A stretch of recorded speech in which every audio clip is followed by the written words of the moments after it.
오늘 본문의 시편 126편은 이스라엘이 바벨론 포로로 잡혀갔다가 70년 만에 돌아온 것을 기념해서 불려진 시입니다.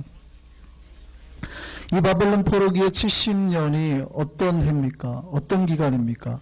이스라엘 백성이 절망을 맛본 기간입니다. 이스라엘 백성은요, 그 앞에는 사실은 화려한 성전 시대, 그 솔로몬의 영광, 성전의 영광과 영화로움이 있던 시대를 살았어요. 수천 마리의 제사가, 그 제물의 제사가 하나님 앞에 들려지고요. 그러니까 화려한 제사죠. 또 다윗과 솔로몬 시대 영화와 영광을 누렸습니다. 하나님의 은혜로 그 전 때가 굉장히 아주 잘 나갔었다고요. 그런데 어떻게 했어요? 그 다음부터 서서히 죄악에 물들고 우상과 거짓 속에 빠져들더니 나라가 점점 쇠퇴해 가게 됩니다. 그리고 하나님의 인내가 끝이 나고 바닥에 나고 결국 어떻게 해요? 멸망을 맛보는 기간. 포로로 다 빼앗겨요. 나라도 빼앗기고 영화도 빼앗기고 그 영광도 빼앗기고 성전도 다 무너져 버리고 포로로 잡혀가. 그런 인생을 살게 되는 거예요. 가장 잘 나가던 나라가 절망을 맛보는 때가 됐던 겁니다. 바벨론 포로기 70년은 바로 그런 때입니다. 아무도 이들이 기를 때가 올 거라고 생각하지 못했어요. 자기들이 항상 좋을 줄 알았단 말이죠. 근데 징조가 있잖아요. 줄어들고 쇠퇴해가고 죄악이 만연하고 선지자들이 외침소리가 커지고 선지자들이 목숨 바쳐서 외칠 때 들어야 되는데 귀를 막는 거예요. 하나님이 외치는 음성을 주시고 말을 할 때 듣지 않으면 어떻게 된지 아세요? 쇠퇴를 거듭하다가 나중에는 멸망하는, 아무도 안 남아요. 가족도 재산도 다 뺏기고 포로 신세가 되어서 살게 된다고요. 이때가 이스라엘 백성에게 그런 기간입니다. 포로 70년이. 이때 선지자들이, 수많은 선지자들이 외쳤어요. 예레미야가 특별히 그렇게 말을 했습니다. 그들이 멸망한 이유가 있어요. 이스라엘 백성들이. 하나님은 뭐라고 그랬을까요? 그들에게. 예레미야서 7장 한번 볼까요? 예레미야가 뭐라고 하나님 말씀 떼어낸지. 예레미야 7장 1절부터입니다. 같이 한번 보시죠. 여호와께로부터 예레미야에게 말씀이 임하니라. 이르시되 너는 여호와의 집문에 서서 이 말을 선포하여 이르기를, 하나님이 지금 하신 말씀이에요. 선포하라 그러는 거예요. 그러니까 여호와의 집이니까 성전을 말하는 거죠. 성전문 앞에 서서 선포하여 이르기를, 여호와께 예배하러 이 문으로 들어가는 유다 사람들아, 여호와의 말씀을 들으라. 만군의 여호와 이스라엘 하나님께서 이와 같이 말씀하시되 너희 길과 행위를 바르게 하라. 예배하러 들어가는 사람들에게 예배 똑바로 드리세요, 예배 오세요라고 말하지 않고 예배를 들어가는 사람들에게 너희의 길과 행위를 똑바로 하라는 거예요. 바르게 하라는 거예요. 그리하면 뭐라 그래요?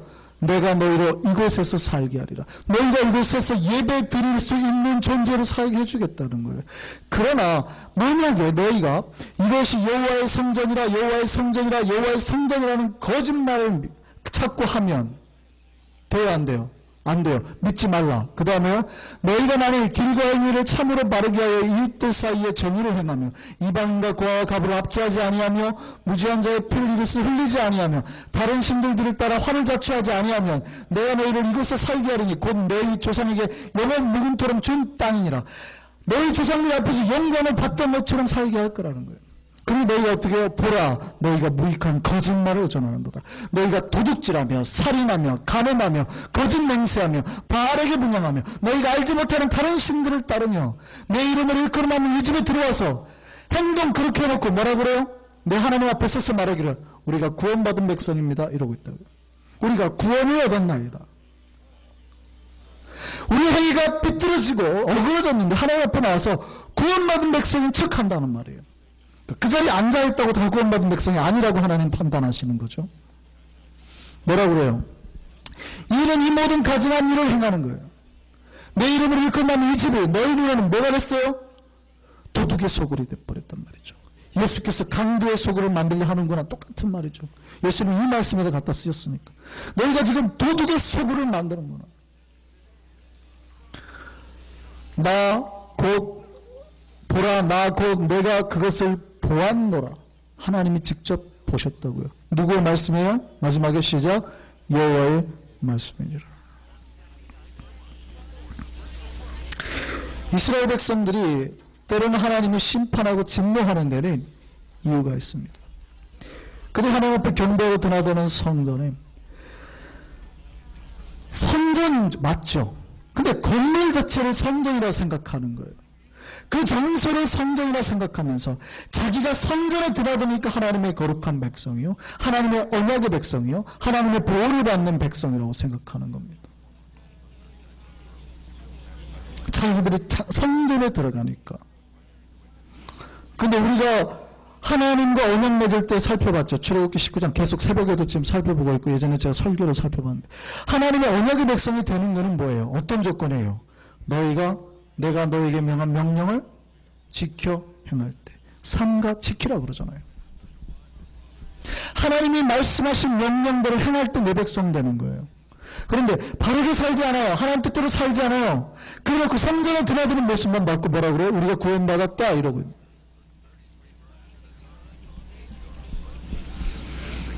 더 이상 거기가 여호와의 성전이 아니라는 거예요. 여기가 여호와의 성전이라 여호와의 성전이 하는 거짓말을 믿지 말라 그러잖아요.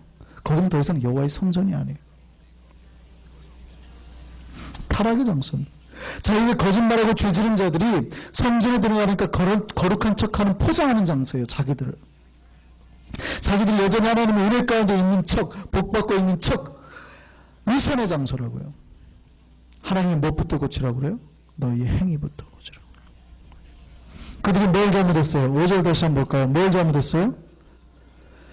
행위를 잘못하면 이방인, 고아, 과부 압제하지 말고, 죄 없는 자 피 흘리지 말고, 거짓말하지 말고, 도둑질하지 말고, 살인하지 말고, 가늠하지 말고, 거짓 맹세하지 말라.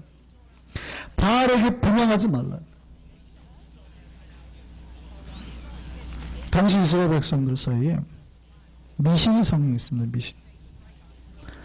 출애굽기 우리가 새벽에 살펴보고 있는데요. 출애굽기 34장 12절 16절 보면 하나님이 이스라엘 백성에게 언약을 맺을 때 가나안 땅에 들어가서 절대 하지 말아야 될 거 말하죠. 볼까요? 12절 시작. 너는 스스로 삼가 네가 들어가는 땅의 주민과 뭐 하지 말라? 언약 맺지 말라. 이 가나안 땅 백성들 언약 맺지 말라는 거예요.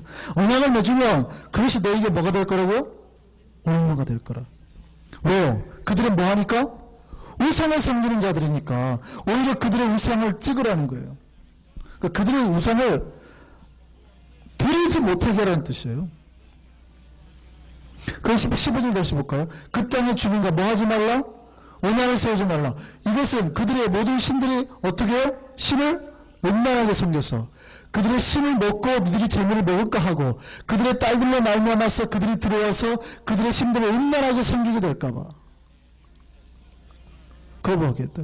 하지 말라고 했다고. 그러니까 하나님을 믿는 사람이 바알 신을 받아들이면 돼야 안 돼요. 근데 아까 예레미야서에 보니까 그들이 바알에게 뭐 했대요? 분향을 했대요. 이 바알에게 분향했다는 말은 뭘까요? 바알은 사실은 이방 우상이잖아요. 하나님 제일 싫어하는 신인데 왜 바알에게 분향을 했을까요? 그들이 하나님의 법이나 율례를 몰라서가 그러는 게 아닙니다. 그런데 그거를 교묘하게 이렇게 섞는 거예요. 어떻게 섞냐면 바알을 반대하는 게 아니라 바알도 받아들이는 거죠. 여호와 하나님은 아주 높은 분이고 바알은 우리와 친숙한 신이에요. 당시 사람들의 생각이. 하나님은 아주 고귀하신 분이고 바알은 중간 신이에요. 왜냐하면 농경의 신, 풍요의 신이니까 우리가 직접적으로 가까이 오는 신이라고 생각하는 거예요. 그러니까 바알에게 분향을 하면 바알이 어떻게 해요? 다시 여호와 하나님께 중재하는 역할로 생각한 거예요. 그렇게 받아들이는 겁니다. 그러니까 교묘하게 하나님을 안 섬기는 건 아닌데 하나님을 섬기기는 섬기는데 그 사이에 뭘 쑥 집어넣어요? 미신을 쑥 집어넣어요. 그럼 너 잘못했잖아. 아니 우리 하나님 섬겨.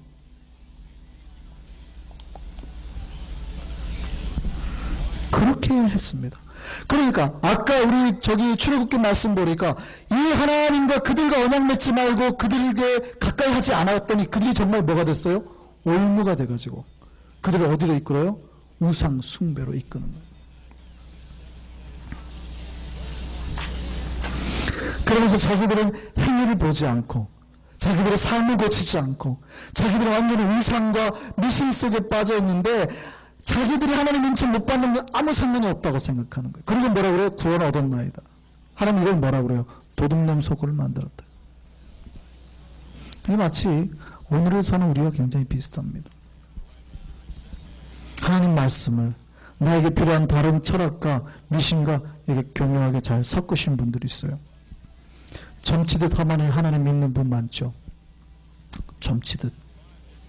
하나님 나에게 무슨 말씀을 주시기를 원합니까? 성경책 쫙 펴고 말이죠. 잘 때 성경책 펴고 자고. 조심하셔야 돼요. 말씀이 그렇게 가지고 들어옵니까? 심지어는 예전에 성경 외우고 태워가지고 물에 타 먹었다고요. 말씀을 먹으라는 건 종이를 먹으라는 게 아니에요. 그 말씀이 살아있는 칼이 돼서 우리를 찌르도록 쪼개도록 하나님 앞에 내어놓아야 되는데 예수 믿는 사람들이 전보로 다니고 토정비결 보고 신문 몇월 며칠자 내 띠가 뭐지? 이런 거 보고 그런 거에 마음이 현혹돼가지고 오늘은 재수 없는 날이네 이러고 있다고요. 날마다 어떻게 우리가 성령의 충만함과 기쁨 가운데 살아야 되는데 재수 없는 날이 있어요. 재수라는 말 자체가 기독교인이 쓸 말이 아니에요. 땡 잡았네 이런 말 기독교인이 쓸 말이 아니라고요. 도박하는 사람들이 쓰는 말 아니에요. 땡 잡았다라는 거.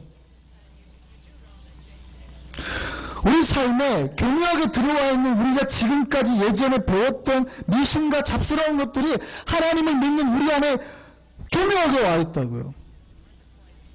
그러니까 우리가 그런 걸 보고 쉽게 현혹이 돼요. 오늘은 재수 없겠다. 어떻게 예수 믿는 자에게 재수 없는 날이 있습니까? 성령 안에 있는 자에게. 재수 온 붙었네. 그런 거 없어요. 우리에겐 날마다 거룩한 날이요 날마다 아름다운 날일 뿐입니다. 안 되는 날이 어디 있습니까? 우리가 안 되는 날은 하나님에게 우리가 죄를 범했거나 아니면 하나님 우리를 테스트하는 날밖에 없어요. 예수를 믿으면서 하나님을 믿는다고 하면서 안 믿는 건 아니에요. 교묘하게 섞어놔요. 교묘하게. 그리고 잘 믿고 있는 척. 고아도 과부도 무지한 자도 죄 있다고. 그래갖고 그 얼굴 가지고 죄를 흘리게 만들고 피를 흘리게 만들고 그리고 하나님 앞에 나와서 예배를 드린다고 하니 하나님은 그 예배를 받으시겠냐고요. 이스라엘 백성이 이런 예배와 삶과 부두둑함이 넘쳐나니까 한두 명이 아니고 백성 전체가 넘쳐나니까 어디로 치닫아요? 멸망으로 치닫아요. 이들은 도둑질하고 살인하고 간음하고 거짓 맹세했는데 이방인과 고아와 가부를 압제했는데 잘 보세요. 이방인 압제하면 돼요 안 돼요? 안 돼요. 안 믿는 사람을 압제하면 돼요 안 돼요? 안 된다고. 하나님 그거 엄청 싫어하신다고. 이방인 고아 과부 압제하지 말라고요. 약한 자들을 압제하지 말라고요. 신분 없는 걸로 해가지고 부려먹고 돈 안 주고 쫓아내지 말라고요. 그렇게 하고 하나님 앞에 나와서 거룩한 척 한단 말이에요. 나는 성전에 들어있으니까 구원받았다고. 이들이 전부 어디로 치닫고 있어요? 멸망으로 치닫고 있어요. 우리의 삶이 우리가 여기에 다 걸린다고 말하고 있는 건 아닙니다. 그러면 우리의 삶이 하나님 보기에 거룩하지 아니하는 삶으로 달릴 때가 있죠. 항상 성령에 충만하면 상관없어요. 그렇지 못할 때가 있다는 얘기예요. 그렇죠? 나도 모르게 해요. 언제 우리가 뭐 항상 생각하고 땡 잡았다 그래요? 나도 모르게 무의식 중에 나왔잖아요. 무의식 중에 그냥 하는 거예요. 그 말을 했다 그래서 나쁘다는 뜻은 아니에요. 그거야 뭐 언어 습관인데 얼마나 그러겠어요. 많은 우리가 죄를 범할 때 나도 모르게 그 죄 속에 거하고 괜찮은 척하고 있지는 않냐는 거예요. 이때 하나님의 심판이 시작이 되죠. 그러니까 어떻게 해요? 자기들 행한 잘못을 톡톡히 누리게 됩니다. 거짓 선지자들이 죽음을 당했죠. 민족이 멸망을 당했죠. 나라가 뺏겼죠. 수많은 사람들이 잡혀갔습니다. 그 이스라엘 민족의 가장 혹독한 시기를 보내야 했습니다. 인간의 인생의 대비를 해보면요, 마치 그 바벨론 70년은 그런 때예요. 우리가 잘 나갈 때, 우리가 믿음 생활도 좋았을 때가 있거든요. 경제적으로도 풍요로웠을 때 있거든요. 남북이 아주 그냥 진짜 배 내밀고 두드리면서 이럴 때 있단 말이죠. 그럴 때 있었어요. 근데 어느 순간 죄 때문인지 아니 여러 가지 문제인지 환경인지 경제적인 여러 가지 갑자기 병이 와가지고 우리의 인생이 떨어질 때가, 이때가 언제예요? 바벨론 70년. 우리가 잘못해서 그럴 수도 있어요. 그러나 때로는 우리가 그렇지 않고 우리 여러 가지 환경이나 문제 때문에, 아니 여러 가지 죄 때문에 그럴 수도 있어요. 죄 때문이라면 어떻게 해야 돼요? 회개하고 돌아서야죠. 회개하고 돌아서야죠. 어쨌든 그 고난의 때 겪을 때가 있단 말이에요. 혹시 이 중에 그때를 지금 지나고 있는 사람이 있을 수도 있습니다. 지났던 사람도 있을 수 있고 앞으로도 지날지 모릅니다. 그때를 어떻게 보내야 하냐. 우리가 죄를 범해서 절망에 빠지고 아니면 죄가 오지 않았는데도 고난 가운데 있을 때 이때를 어떻게 보내야 된다는 거예요. 크리스찬들이 이 말을 하려고 그러는 거예요. 우리가 하나님 앞에 잘못됐다는 걸 알았어요. 아, 하나님 정말 내가 잘못하고 있군요. 그리고 하나님께서 나에게 심판하시고 있군요. 그럴 때 그걸 깨달았을 때 여러분은 어떻게 해야 되냐고요. 어떤 사람은 절망이 오면 자포자기 하는 사람이 있어요. 포기를 빨리 해버린다고요. 더 심하게 빠져요. 절망의 때에 소망을 가지시기 바랍니다. 회복의 때를 기다리며 인내하셔야 돼요. 물론 하나님은 심판하셨지만 하나님은 제 말씀대로 항상 심판이 목적이 아니라 심판을 통해서 다시 회복시키기를 원하신다. 의사가 칼 들고 들어가는 거는 죽이러 들어가는 게 아니에요. 수술 때 의사가 칼 들고 들어가니까 가족이 막 말려요. 저 미친 사람 잡으소 하고 막. 그러면 지금 수술 때 있는 내 가족이 살아나요, 못 살아요? 못 살죠. 그런 어리석은 행동을 하면 안 된다고요. 의사가 칼을 들고 가는 것은 비록 째고 피를 낼지 모르지만 살리려고 하는 거예요. 하나님이 우리에게 고난의 때, 어려움의 때를 주는 것은 비록 우리가 잘못해서 그럴 수 있어요. 우리 식습관이 잘못되고 우리의 삶의 태도가 잘못해서 병이 왔을 수 있지만 하나님이 칼을 대시는 이유는 죽이려고 되는 게 아니라 살리려고 됨을 믿으시기 바랍니다. 그러니까 어떻게 해야 돼요? 그 기간 동안에 인내하고 이 악물고 참아내셔야 돼요. 하나님이 수술하는 기간이에요. 우리를 회복시키려고 하는 기간이라고요. 그러니까 어떻게 해야 돼요? 이 악물고 참으시라고요. 이 기간이 지나고 나면 어떻게 돼요? 건강해질 거라고요. 근데 이 기간이 없으면 지금은 겉보기엔 괜찮을지 모르지만 점점 더 죽음으로 가는 거예요. 그러다 끝나는 거예요. 그러나 이 고난의 기간 70년 동안 잘만 참으면, 수술 기간 70년 동안 잘만 참으면 어떻게 돼요? 다시금 회복돼서 새로운 인생 살게 되는 거예요. 하나님이 주신 70년은 그런 기간입니다. 예레미야 29장 10절에서 12절을 볼까요? 여호와께서 이같이 말씀하시니라. 바벨론에 몇 년 동안이요? 70년 차야 돼요. 이 기간이 필요해요. 너희가 죄를 범했고 너희가 이런 기간을 거쳐야 새롭게 된다고 생각하는 거예요. 70년이 차야 돼요. 차면 내가 너희를 돌보고 나의 선한 말을 너희에게 성취하여 다시 이곳으로 어떻게 해요? 돌아오게 하리라. 자, 11절 12절 같이 읽습니다. 시작. 여호와의 말씀이라. 너희를 향한 나의 생각을 내가 안 하니 뭐라고요? 평안이요 재앙이 아니니라. 너희에게 미래와 뭘 주려고요? 희망을 주는 것이니라. 하나님이 70년을 주기는 줘요. 근데 그 70년이 우리를 망하게 하는 것, 우리에게 재앙 주려고 하는 게 아니라 뭐라고요? 평안함을 주고 우리 미래에 뭐가 있게요? 희망이 있게 살린다는 뜻이에요. 그러니까 이 기간을 어떻게 보내야 돼요? 이 기간을 대체 어떻게 보내야 되냐고. 12절 다시 읽습니다. 시작. 너희가 내게 부르짖으며 내게 와서 뭐하면? 기도하면 내가 너희 기도를 들으리라. 여러분이 고난의 때가 와요. 앞으로 올 수도 있고 지났어요. 그럴 수도 있지만 여러분 지금 혹시 이 고난을 겪고 있다면 하나님 여러분에게 뭘 하기를 원하세요? 기도하기를 원하세요. 좌절하지 마세요. 맹망하지 마세요. 하나님은 우리가 기도하기를 원하십니다. 기도하면 어떻게 한다고요? 들어주신다고요. 여러분에게 고난의 때가 있어요. 이 믿는 자의 지혜가 여기 있습니다. 이 절망의 때를 어떻게 보내야 돼요? 자포자기하지 말라는 얘기예요. 고난의 때는 기도하는 때입니다. 우리 예레미야 29장 12절 보겠습니다. 다시 한번요. 그 밑에 말씀 계속 이어서 있는 거예요. 다시요. 12절부터 봤죠? 13절부터 시작. 너희가 온 마음으로 나를 구하면 나를 찾을 것이요 나를 만나리라. 자, 14절입니다. 시작. 이것은 여호와의 말씀이라. 나는 너희들을 만날 것이며 너희를 포로된 중에서 다시 돌아오게 하되 내가 쫓아보냈던 나라들과 모든 곳에서 모아 사로잡혀 떠났던 그곳으로 돌아오게 하리라. 이것은 여호와의 말씀이라. 이 고난의 때 우리가 기도하면서 하나님의 뜻을 구하며 임명하면 우리가 잃어버렸던 거, 우리가 뺏겨버렸던 모든 것 다시 어떻게 해요? 회복시켜서 찾게 하시겠다. 그래서 기도하는 백성은 망하지 않습니다. 믿으십니까? 저 따라하세요. 기도하는 백성은 망하지 않는다. 다시요. 기도하는 백성은 망하지 않는다. 거꾸로 해서 그럼 거꾸로 해볼게요.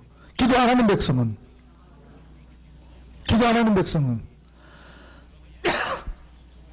여러분 기도하세요? 기도 안 하세요? 앞에 하나님이 어떻게 해요? 간절히 찾는 자가 전심으로 찾는 자가 맞는다 그러잖아요. 그럼 여러분 간절히 기도하세요? 전심으로 기도하세요? 아니면 조용히 앉아서 하나님 이러고 있어요? 여러분 고난의 때고 진짜 환난의 때라면 어떻게 기도해야 돼요? 전심으로 기도해야 됩니다. 여러분 하나님 앞에 나올 때 어떻게 해야 돼요? 고난의 때잖아요? 어떻게 기도해야 돼요? 간절히 기도하시기 바랍니다. 여러분 마음이 녹듯이 기도해야 돼요. 예수님이 그 병자를 보고 무슨 마음이 있었어요? 개혁성경에는 민망히 여긴다. 민망. 이 민망이가 창자가 끊어진 듯한 마음을 가지고 그런 마음으로 그에게 치유하고 깨끗하게 하셨다고요. 여러분 하나님 앞에 기도할 때 그 창자가 녹듯한 간절함을 가지고 기도하셔야 돼요. 그렇게 간절히 찾을 때 하나님이 어떻게 한다고요? 만나주리라. 여기에 소망이 있음을 믿으시기 바랍니다. 13절 다시 볼게요. 너희가 온 마음으로 나를 구하면 나를 찾을 것이요 만나리라. 그러니까 여러분 마음을 다 쏟아서 기도해야 된다고요. 기도하는 백성은 망하지 않습니다. 다시 한 번만 하겠습니다. 기도하는 백성은 망하지 않는다. 저와 우리 한성교회 모두가 기도하는 백성 되기를 바랍니다. 기도하는 백성 망하지 않아요. 여러분의 환난날 어려운 날에 뭘 해야 될까요? 기도해야 된다. 오늘 시편 126편에 그렇게 말합니다. 시편 126편에 눈물을 흘리며 씨를 뿌리라고 그럽니다. 오늘 시편 126편에 이 포로의 시온의 때에 돌려보냈다는 거예요. 이 고난의 70년 2년 동안에 뭘 해야 될까요? 그날에 그 얘기예요. 여호와여 우리를 포로를 사절 보세요. 우리의 포로를 남방시온을 같이 돌려보내 주소서 하고 외치잖아요. 돌려보내 주소서 하고 그날 뭐 했다고요? 눈물을 흘리며 씨를 뿌렸다고요. 눈물을 흘리며 그 기간을 보냈다고요. 눈물을 흘리며 그 기간을 보냈더니 하나님이 그렇게 뿌리는 자에게 뭘로 갚아요? 기쁨으로 갚아요. 다시 한번요. 마지막 절입니다. 울며 씨를 뿌려 나가는 자에게는 반드시 뭘로 갚아요? 기쁨으로 그 곡식단을 가지고 돌아오게 만드시는 하나님. 여러분 환난의 때에 눈물을 흘리며 씨를 뿌리는 우리가 되기를 바랍니다. 울며 뿌리러 나가는 자는 하나님이 기쁨으로 그 곡식단을 갖고 돌아오게 만든다고요. 절망의 날에 씨를 뿌리면서 기도하며 하나님을 찾는 자는요 빈손으로 돌려보내시지 않습니다. 저 여러분의 얼굴에 기쁨을 허락할 줄 믿습니다. 하나님 백성은요 씨 뿌리는 백성이에요. 지금은 비록 연약해 보이지만 모리알 같은 거지만 씨가 어때요? 모리알 같아요. 여러분이 씨의 능력을 모른다고 생각해 보세요. 씨가 이게 전지 몰라요. 근데 이걸 가지고 여러분에게 밭에 뿌리라고 그랬어요. 누군가가. 그러면 내가 1년만 지나면 여기서 놀라운 열매를 거둘 거야. 이게 믿어집니까? 이게 믿어져요? 우리가 아니까 믿지만 여러분이 그걸 체험봤어요. 이게 믿어지냐고요. 도대체 이 모래알갱이에서 어떤 능력이 있길래 우리가 포도를 얻으며 사과를 얻어요? 이 모래알갱이에 어떤 능력이 있길래? 여러분 기도하면 어떤 능력이 있길래 그게 은혜가 갚아져요?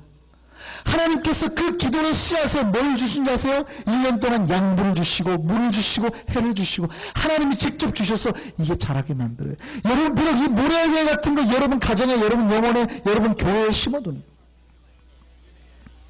그걸 하나님이 키워서 나중에 어떻게 해요? 열매로 바꿔서 갚아줄 줄 믿습니다. 기도의 씨앗을 뿌려야 돼요. 포기하지 마세요.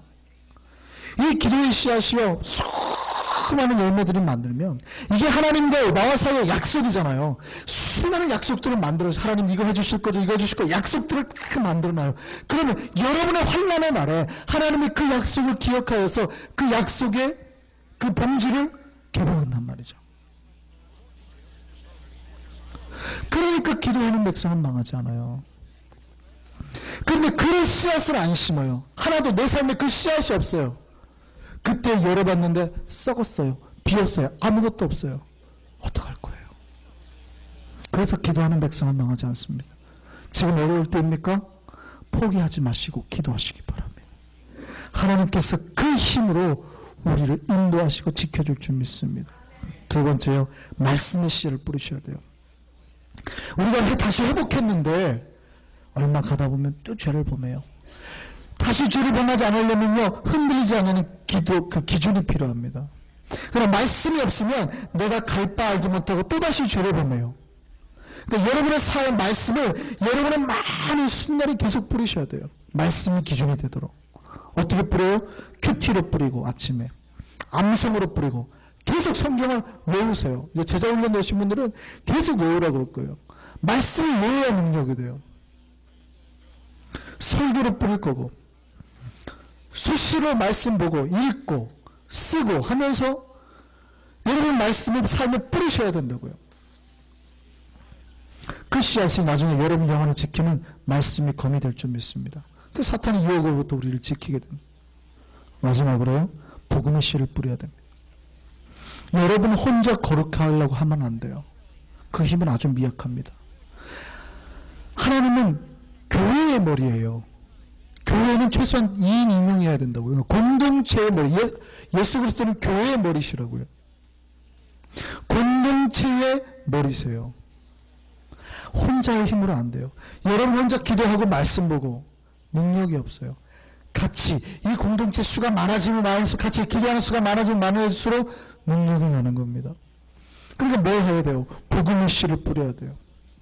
그래서 기도할 줄 모르는 사람, 말씀 볼 줄 모르는 사람 불러서 기도하게 만들고 말씀 보게 만들어야 돼요. 이게 우리의 능력이 되는 거죠.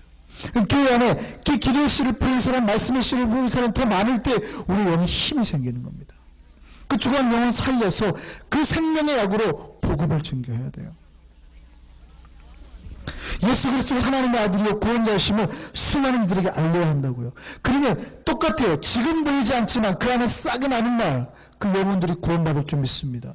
그러면 그 구원받은 백성이요, 내가 환난을 당할 때 나를 구원하는 도움의 조력자가 될 줄 믿습니다. 옆사람 무시하지 마세요. 옆사람 무시하는 사람은 나중에 자기 혼자 환난 당할 때 아무도 여러분 건져줄 사람 없어요. 약해 보이는 저 사람이 여러분 환난 날에 여러분 건져준 사람 될 줄 믿습니다. 그 사람 위해서 살아야 돼요. 돕고 기도하고 그가 잘 되도록 해야 된다고요. 그래야 그 사람이 나중에 나를 건지는 거예요. 다시 한번요, 기도의 씨앗을 뿌린 우리가 되기를 바랍니다. 말씀의 씨앗을 뿌린 우리가 되기를 바랍니다. 복음의 씨앗을 뿌린 우리가 되기를 바랍니다.